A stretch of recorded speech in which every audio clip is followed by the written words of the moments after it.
On this brisk January afternoon, Archbishop Robert Carlson and nearly 1,000 others, mostly teenagers, are marching for life. Holy Mary, Mother of God, pray for us. This is a solemn, peaceful procession of prayer, seeking protection for unborn babies facing the violence of abortion, and for their mothers and fathers to have a change of heart and allow their babies to live.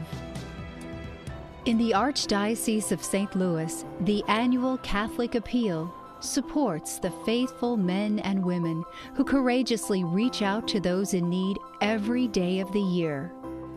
That ever-present, bold response is rooted in a legacy of leadership. Leaders like Cardinal Joseph Ritter, who integrated our Catholic schools in 1947, crossing the race barrier of segregation 7 years before the Supreme Court mandate. Today, Catholic education is accessible to thousands of students across the Archdiocese, in schools like St. Francis Cabrini Academy. We are passionate about our faith, and I think that that's one lesson that we do our very best to teach here, is that above all things, we are loved dearly by God. We do what we do here in Catholic schools because we're called to it. I really like the diversity. It really gives the student body a lot of character. I think it's really taught me how to be a better person, to just really strive for greatness. It's been a great experience here because it's shaped me to be who I am today. The bottom line for me is Catholic schools are amazing.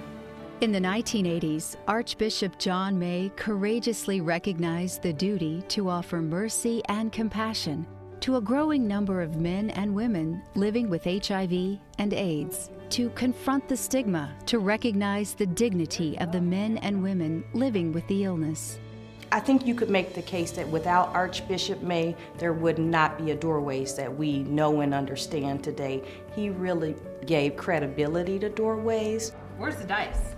Today, Doorways, supported by the annual Catholic Appeal, is nationally recognized for its help to more than 10,000 men and women living with HIV and AIDS in Missouri. Many of them are homeless, living in poverty, alone, and desperate for help. Catholic Charities has long been a bastion of hope. During natural disasters like last winter's historic flooding, Catholic Charities responds courageously and quickly to find shelter, food, and temporary housing for displaced residents. The Queen of Peace Center helps mothers like Jessica Johnson fight drug addiction. They've helped me regain my life back. I had lost my children. I just know without this place, I wouldn't be alive. I wouldn't be drug-free. I wouldn't have my sanity back. This is home to me. In 1973, Cardinal John Carberry courageously took a stand against the Supreme Court decision to legalize abortion. Archbishop, can I get a selfie with you? Of course. Today, Archbishop Carlson continues the bold fight to meet the ever-present and challenging needs of these times. Growing numbers of young people, now called Generation Life, are showing their courage in the firm belief they have the ability to stop legalized abortion. I think our generation has a great sense of acknowledging human dignity in all of its stages. Twin sisters Katie and Colleen Gosser are seniors at Bishop DeBerg High School.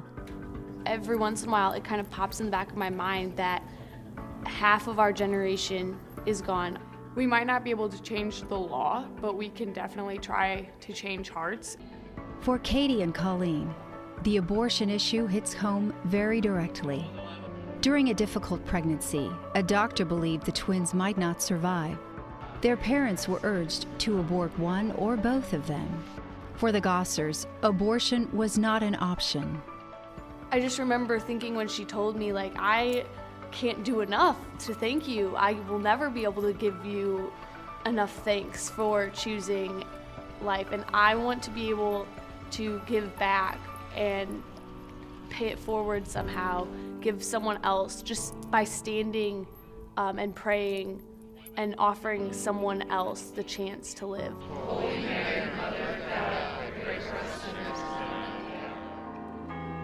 In the Archdiocese of St. Louis, the mission never changes.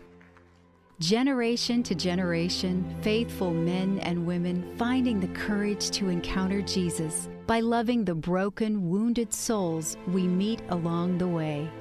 Pope Francis, during this Jubilee year, has invited everyone to receive Christ's mercy and to share it with others. This is not always easy.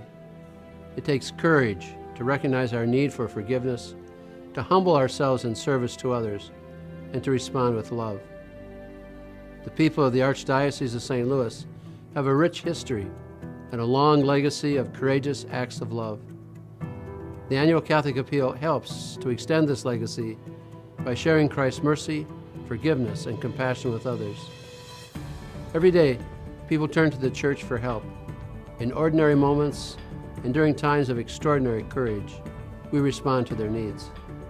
I'm asking you to extend your loving care to others by making a sacrificial gift to the annual Catholic Appeal today. Your support of the Appeal will help ensure that people and resources are ready to reach out with courageous love to those in need. Please keep the annual Catholic Appeal in your prayers and know that I'm praying for you and your loved ones.